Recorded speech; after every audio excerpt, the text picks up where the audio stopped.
Salut à toi, bienvenue sur la chaîne du Druide. Là je suis de retour de l'aéroport puisque j'étais chez moi en Guadeloupe et je passe toujours du temps en Guadeloupe et puis je reviens en métropole, je repars dans 2 mois de nouveau en Guadeloupe. Donc je suis tout frais, j'ai pas dormi de la nuit, ça fait 24 heures que j'ai pas dormi, je suis éclaté, je dois avoir la tête en vrac. Mais je maintiens cette routine de vous faire une vidéo, donc elle sera peut-être pas très longue, je vais voir comment je m'en sors. En tout cas, voilà, je maintiens cette routine et vous savez, la bourse, le trading, l'investissement, c'est une question de routine. Il faut toujours garder cette régularité et c'est comme ça que petit à petit, pas après pas, on atteint nos objectifs. En tout cas, ce que j'ai pu constater durant ce voyage, c'est que c'est pas évident d'être quand on n'est pas chez soi, parce que j'étais dans un Airbnb chez mon voisin, puisque mon appartement était loué pour ce séjour-là. Et mon voisin avait une connexion internet qui était dégueulasse. En plus de ça, j'étais du coup avec un ordinateur portable parce que j'avais pas accès à ma tour. Et c'est très délicat de suivre les graphiques parce que notre œil s'habitue en fait à ces paramètres, à ma tour avec mon graphique. Et quand tu passes sur un écran portable, du coup t'es un petit peu perturbé quoi. T'as pas les mêmes repères, tu fais pas exactement les mêmes analyses. Donc voilà, c'est les habitudes, ça reste important lorsqu'on fait de l'analyse technique. Bon, en tout cas dans cette vidéo, ce que je vais faire du coup, c'est que je vais juste faire un petit point sur Bitcoin, Ethereum, Solana. On va regarder 2-3 actions dont je vous ai partagé en opportunité sur la chaîne pour voir ce qu'elles deviennent depuis. Et puis après, je vous libère pour cette semaine. En tout cas, on est parti pour l'analyse des graphiques. Tout de suite, d'ailleurs, vous voyez derrière moi l'aéroport, puisque je viens tout juste de débarquer. Et je vous fais cette vidéo un petit peu en urgence. Et après, je vais aller prendre une bonne douche et dormir. Allez, c'est parti pour les graphes. À tout de suite. Alors, la première action dont on va faire un petit point, c'est Total Energy. Pour rappel, je vous avais fait une vidéo sur Total Energy qui a beaucoup marché d'ailleurs sur la chaîne, donc je vous remercie pour ça. Je vais vous mettre le lien de la vidéo dans le premier commentaire sous cette vidéo, donc si vous voulez la regarder comme ça vous pourrez voir que je n'invente rien, j'ai bien parlé de cette opportunité à ce moment-là. On était à peu près dans cette zone verte, dans cette zone-là.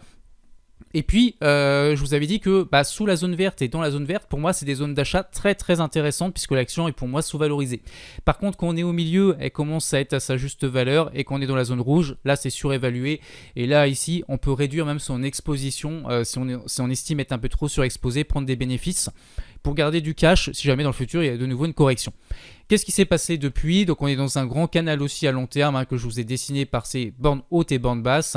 Et donc depuis, regardez, eh bien on a eu un beau rebond sur Total Energy.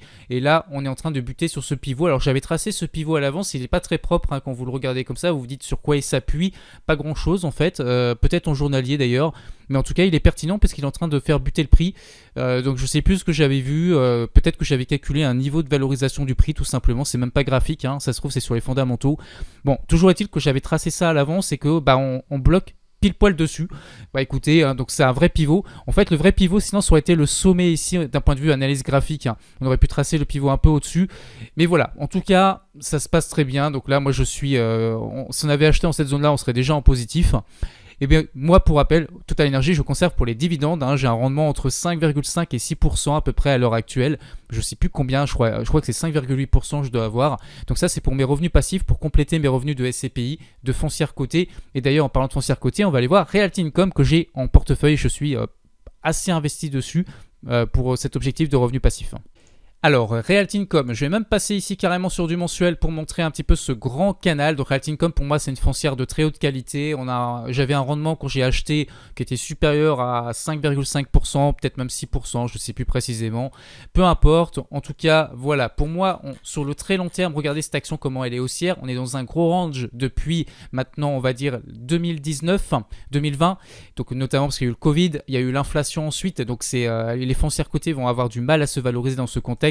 À moins d'être très peu endetté comme Equinix, je crois qu'il n'est pas très endetté ou qu'il maîtrise bien sa dette plutôt, je vous ai fait une vidéo là-dessus.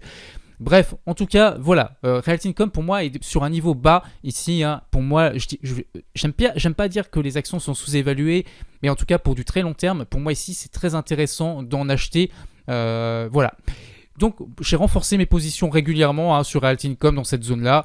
Donc j'ai un bon rendement, j'ai des revenus passifs qui augmentent tous les mois du coup parce que chaque mois je rajoute de l'argent dessus tant qu'on reste dans ces zones-là assez basses.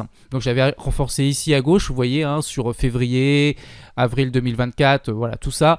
Et là on est revenu dans cette zone-là, donc j'ai racheté, j'ai renforcé. Et du coup chaque mois j'ai mes revenus passifs qui augmentent un petit peu. Donc voilà pour Realty Income. On va peut-être pouvoir aller voir maintenant LVMH.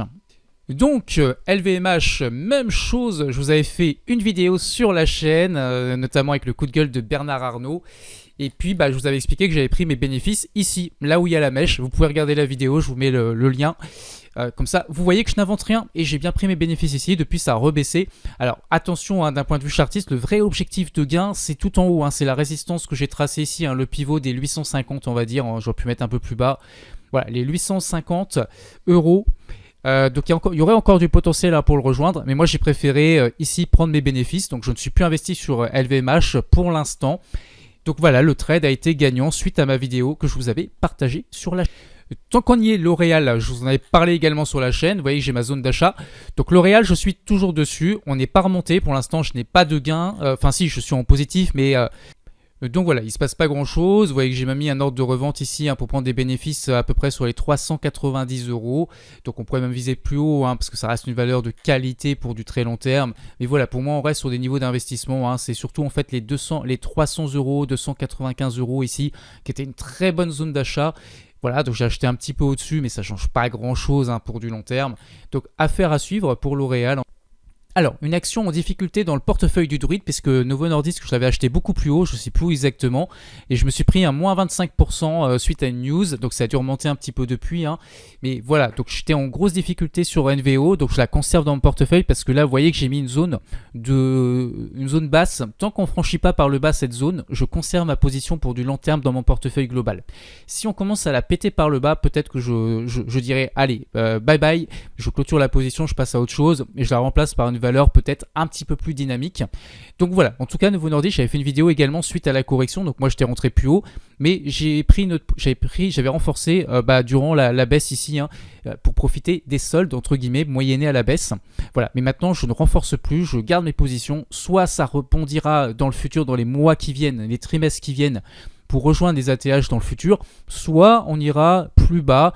Sachez que là, d'un point de vue des ratios de valorisation, Novo Nordisk est plutôt correctement valorisé, hein, c'est-à-dire qu'on n'est pas sous-évalué, hein, mais on a quand même bien corrigé, quoi. On est à plus de moins 50% peut-être depuis les ATH, enfin là j'ai mis moins 40% en tout cas.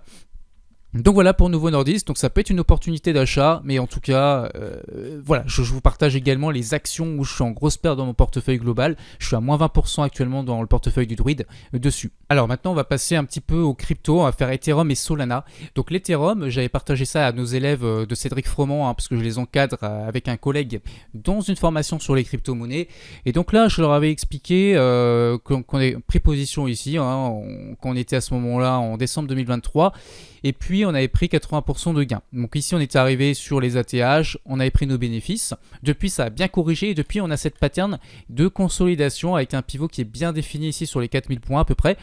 Et donc là on est en range tout simplement. Donc là on peut même voir ici un espèce de DT inversé. Je vous le trace pas mais je vous ferai une vidéo plus tard lorsque ça se concrétisera pour vous dessiner la pattern. Mais en gros c'est une épaule ici, vous voyez le creux ici à gauche avec le curseur, la tête. Et là, on est en train de former la deuxième épaule qui est plus basse que la première, hein, donc c'est pas parfait. Mais tout ça, c'est de l'excès de volatilité. Sur les cryptos, c'est très volatile.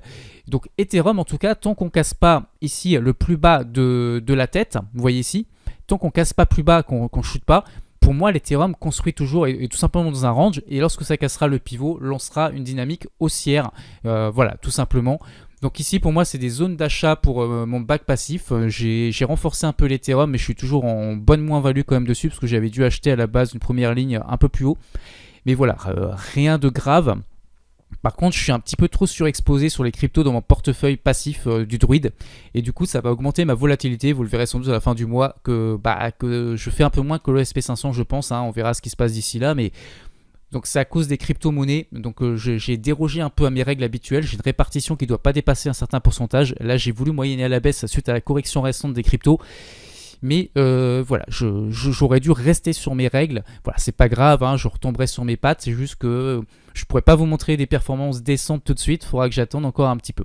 Et donc avant de vous libérer, je vais vous montrer Solana. Donc Solana, pareillement ici, j'avais pris des gains, enfin on aurait pu acheter ici et prendre des gains sur toute cette tendance. On avait une pattern ici également et il fallait revendre ici, hein, sur les ATH qui correspondait au sommet ici à gauche, hein, donc c'est pas du hasard, hein. Donc là on a pris nos bénéfices, c'est pas pour rien, c'est parce qu'il y avait les ATH et on a vu qu'ici ça butait une mèche, chandelier de baisse. en prend nos bénéfices et puis on passe à autre chose. Donc depuis, on corrige. Ici, j'ai une zone de support qui peut être une zone d'investissement si quelqu'un veut renforcer Solana. Et j'ai une deuxième zone de support ici qui est en bleu, qui est vraiment pour moi la zone où je vais en accumuler si jamais on y va. C'est vraiment la zone pour moi la plus intéressante pour se créer un back passif avec du Solana. En tout cas, pour l'instant, on essaye de casser ici ce micro pivot horizontal en vert que je vous ai tracé. On a tenté de le casser. Là, c'est en train peut-être de remonter aujourd'hui. Est-ce que c'est mercredi? Oui. Donc là, c'est en train de tenir cette zone de support, ce pivot-là. Mais affaire à suivre. Peut-être qu'on ira chercher ma grande zone bleue ici, qui sera encore plus intéressante. En tout cas, Solana construit toujours une énorme pattern. Et ici, pour vraiment lancer une belle dynamique haussière, un peu comme sur l'Ethereum, il faudrait casser ce pivot ici par le haut. Donc pour l'instant, on n'y est pas. Simplement pour un back passif, ça peut être intéressant. Mais c'est tout. Il faut vraiment croire dans le projet de Solana. D'ailleurs, j'en avais parlé sur la chaîne. Bon, je vais vous montrer une dernière action ce coup-ci, qui, elle, se passe bien. Regardez ici ma zone d'entrée en bleu. Vous avez vu, vous avez mon ordre et tout. J'ai déjà pris des gains, j'ai pris des bénéfices, bien sûr. Donc, c'est pour ça que ma position s'est réduite. Mais j'ai un stop sur mon niveau d'entrée. Donc, maintenant, quoi qu'il arrive, je ne peux plus perdre d'argent. Vous voyez qu'ici, je suis en train de surfer une hausse très, très importante. Honnêtement, je ne vous ai pas mis le pourcentage. Mais je pense que d'un coup d'œil, vous voyez que c'est en train d'exploser. Donc ça, c'est une action que je suis avec nos élèves de Cédric Froment dans le portefeuille LSL, parce que c'est moi qui fais le suivi avec les élèves des trades. On l'a dans le portefeuille et je voulais juste vous le présenter pour montrer aussi les petits succès en trading et non pas en mode passif. C'est vraiment du pur trading. Donc voilà, ça se passe très très bien sur cette action et c'est vraiment les mouvements comme ça qu'on cherche à avoir, et pour ça il faut s'exposer, il faut couper les pertes lorsque ça ne va pas dans la bonne direction, et voilà, et il faut laisser respirer les positions au contraire lorsque les tendances se déploient. Voilà, merci d'avoir suivi cette vidéo. Si vous avez apprécié, pensez à la liker, pensez à vous abonner et on se retrouvera la semaine prochaine pour une nouvelle vidéo sur la chaîne du Druide. Bye bye.